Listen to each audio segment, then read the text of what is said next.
1099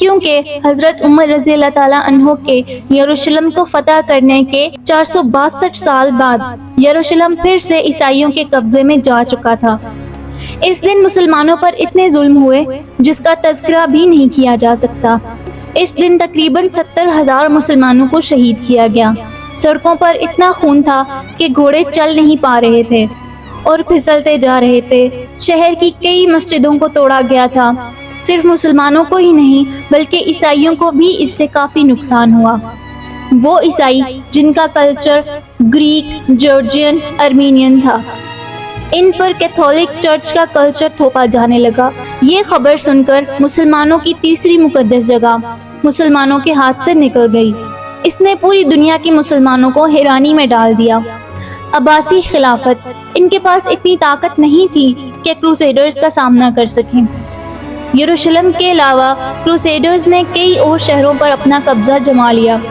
Mediterranean cost کے پاس 4 crusaders نے اپنی سلطنت حکومت قائم کر لی، لیکن ان کروسیڈرز کا سامنا سلجوکیوں سے بھی ہوا، جنہوں نے انہیں پیچھے ہٹنے پر مجبور کر دیا۔ اور سلجوک جو بہت خطرناک تھے، سلجوکیوں نے کروسیڈرز کو بے حد بری طرح تباہ کر دیا اور نہ جانے کتنے کروسیڈرز کے سپاہی اس میں مارے گئے۔ اس کے بعد اس کہانی میں صلاح الدین ایوبی آتے ہیں۔ بچپن ہی سے بڑے ہوشیار اور بہادر قسم کے انسان تھے۔ انہوں نے اپنے وقت کے بہترین اسلامی اسکالر سے تربیت حاصل کی۔ اگر دیکھا جائے تو شروعات میں سلطان صلاح الدین کا دل اسلامک سٹڈیز میں اور پڑھائی میں زیادہ لگتا تھا، لیکن ان کے چاچا نے انہیں ایجپٹ بھیج دیا۔ اس وقت سلطان صلاح الدین ایوبی جوان تھے۔ 1169 میں سلطان صلاح الدین ایوبی نے وزیر کی گدی کو سنبھالا تو ان کی مذہبی تعلیمات نے ان کی گورنر پالیسیز کو بہت متاثر کیا۔ لیکن ایک شخص جسے صلاح الدین ایوبی کی بڑھتی ہوئی طاقت پسند نہیں آ رہی تھی، وہ تھے نور الدین، جو کہ شام میں تھے۔ ایجپٹ اور شام کے لوگوں کو یہ لگ رہا تھا کہ ان دونوں کے بیچ جنگ ہونا طے ہے، لیکن ایسا نہیں ہوا۔ 1174 میں زنگی بیماری سے چلتے وفات پا جاتے ہیں، جس سے صلاح الدین ایوبی کی حکومت ایجپٹ کے ساتھ ساتھ سیریا پر بھی قائم ہو جاتی ہے۔ مسلمانوں کی زمین جو الگ الگ تھی، اسے سلطان صلاح الدین ایوبی نے پھر سے ایک کر دیا اور کروسیڈرز کی یروشلم پر حکومت ایک مضبوط اسلامی ریاست سے گھر چکی تھی۔ 1170 اور 1180 میں پوری مسلم دنیا ایک ہو گئی تھی اور عیسائی الگ الگ ہو گئے تھے، بالکل اسی طرح جیسے سن 1099 میں تھا، جب سارے عیسائی ایک ہو گئے تھے اور مسلمان ایک نہیں تھے۔ لیکن صلاح الدین ایوبی جنگ کرنا نہیں چاہتے تھے۔ انہوں نے کئی سارے معاہدے کیے یروشلم کی سلطنت کے ساتھ، لیکن ہرانولڈ نام کے عیسائی حکمران نے ان معاہدوں کو توڑ دیا۔ اس نے کئی سارے مسلمانوں کا خون بہایا، یہاں تک کہ مکہ پر حملہ کرنے کی تیاری کرنے لگا، جس کے بعد 1180 میں صلاح الدین کی فوج نے ان کروسیڈرز کا مقابلہ کیا اور انہیں پیچھے ہٹنے پر مجبور کر دیا۔ اس کے بعد مسلمانوں اور عیسائیوں میں دشمنی بڑھتی گئی اور بات جنگ تک پہنچ گئی۔ صلاح الدین ایوبی اور یروشلم کی سلطنت کے بیچ جنگ ہونا طے ہو گئی۔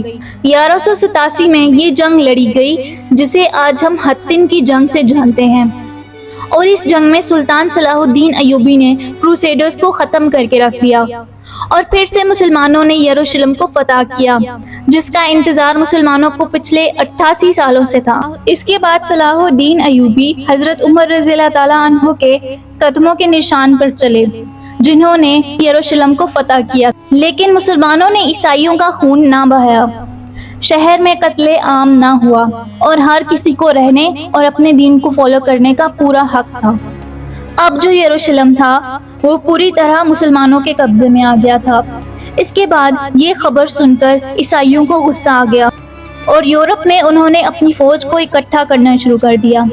جرمنی اور فرانس کے حکمرانوں نے اپنی فوجیں تیار کرنا شروع کر دی کہ ہم نے دوبارہ یروشلم کو واپس لینا ہے، اور انگلینڈ کے حکمران رچرڈ نے بھی اپنی بڑی فوج تیار کر لی، لیکن انہیں کیا معلوم تھا کہ ان کا مقابلہ سلطان صلاح الدین ایوبی سے ہے۔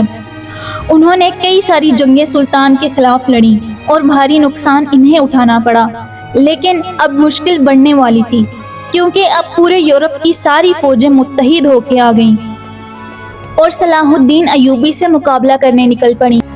سلطان صلاح الدین ایوبی کی فوج جو اب تک صلیبیوں کا سامنا کر رہی تھی، وہ اب تھک چکی تھی اور اب ان کے لیے کھانے کے لیے بھی کچھ نہیں بچا تھا، جس کے بعد یہ طے ہوا کہ اب خون اور نہیں بہے گا اور کسی کا بھی قتل نہیں کیا جائے گا۔ ایک معاہدہ ہوا جس کے بعد سلطان کو 2 لاکھ سونے کے پیسز دینے تھے۔ تھوڑی دیر ہو گئی تھی، جس کی وجہ سے غصے میں آ کر رچرڈ نے بے بس مسلمانوں کا قتل عام کیا۔ جب یہ خبر سلطان صلاح الدین ایوبی کو پتہ لگی تو انہیں بہت غصہ آیا اور انہوں نے مسلمانوں کے خون کا بدلہ لینے کی قسم کھائی۔ 150 میل سمندر کا راستہ طے کر کے سلطان نے ان کے خلاف کئی جنگیں لڑیں اور انہیں بھاری نقصان پہنچایا، جس کے بعد حکمران رچرڈ معاہدے کے لیے مان گیا اور سلطان بھی مان گئے، جس کے بعد 1192 میں سمجھوتا ہوا اور سارے کروسیڈرز کو یروشلم سے باہر نکالا گیا۔ انہی کے لیے مولانا طارق جمیل نے الفاظ بیان فرمائے کہ جس قوم کے بچے ناچ گانے کو اپنا شوق بنا لیں، اس قوم سے ناچنے گانے والے ہی پیدا ہوں گے۔ خالد بن ولید پیدا نہیں ہوں گے، محمد بن قاسم پیدا نہیں ہوں گے، طارق بن زیاد پیدا نہیں ہوں گے، سلطان صلاح الدین ایوبی پیدا نہیں ہوں گے، جو اکیلے پورے یورپ کا سامنا کرے۔ حطین کی جنگ میں تقریباً 7 سلطنتیں سلطان صلاح الدین ایوبی کے خلاف آ گئی تھیں۔ پورا یورپ ان کے خلاف تھا اور ادھر تنہا صلاح الدین تھا۔ اس کے باوجود انہوں نے تنہا ہو کر بھی پورے یورپ کو شکست دی۔ رانولڈ ایک بادشاہ تھا جس نے حج پر جانے والے قافلوں پر حملہ کر دیا اور حاجیوں کو قید کر لیا۔ تو جب حطین کی جنگ ہوئی تو بڑے بڑے بادشاہوں کو مسلمانوں کے ہاتھوں قید کیا گیا، جس میں رانولڈ بھی تھا۔ تقریباً 12 بادشاہ قید ہوئے اور سب پیاس کی شدت میں تڑپ رہے تھے۔ سلطان صلاح الدین ایوبی نے سب کو پانی پلایا، لیکن رانولڈ کو نہیں پلایا۔ تو وہاں پر ایک حکمران نے اپنے میں سے تھوڑا پانی بچا کر رانولڈ کو دے دیا۔ تو سلطان صلاح الدین ایوبی نے کہا کہ یہ پانی تم پلا رہے ہو، میں نہیں پلا رہا، کیونکہ اسلام میں جب آپ پانی پلاتے ہیں تو یہ امن کی نشانی ہوتی ہے۔ رانولڈ کو اسلام کی دعوت دی گئی، لیکن اس نے انکار کر دیا۔ تو سلطان صلاح الدین ایوبی نے کہا کہ میں نے قسم کھائی تھی جب تو نے حاجیوں کے قافلے پر حملہ کیا تھا اور کہا تھا کہ بلاؤ اپنے محمد کو، تو میں نے قسم کھائی تھی کہ اگر اللہ نے مجھے موقع دیا تو میں اپنے ہاتھوں سے تیری گردن کو اڑاؤں گا۔ لے آج محمد کا ادنا غلام تیری گردن اڑانے جا رہا ہے۔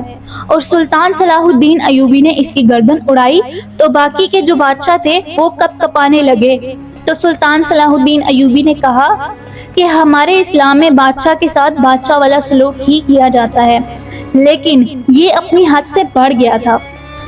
اور سلطان صلاح الدین ایوبی کے یہ الفاظ ہیں کہ اگر تمہیں کسی قوم کو بنا جنگ کے برباد کرنا ہے تو اس قوم کے نوجوانوں میں عیاشی کو عام کر دو اور وہ قوم بنا جنگ کے برباد ہو جائے گی۔ جب تک مسلمانوں نے دین کے راستے پر چل کر حکومت کی تب تک شان سے حکومت کی، لیکن اس کے بعد مسلمان عیاشیوں میں ڈوب گئے۔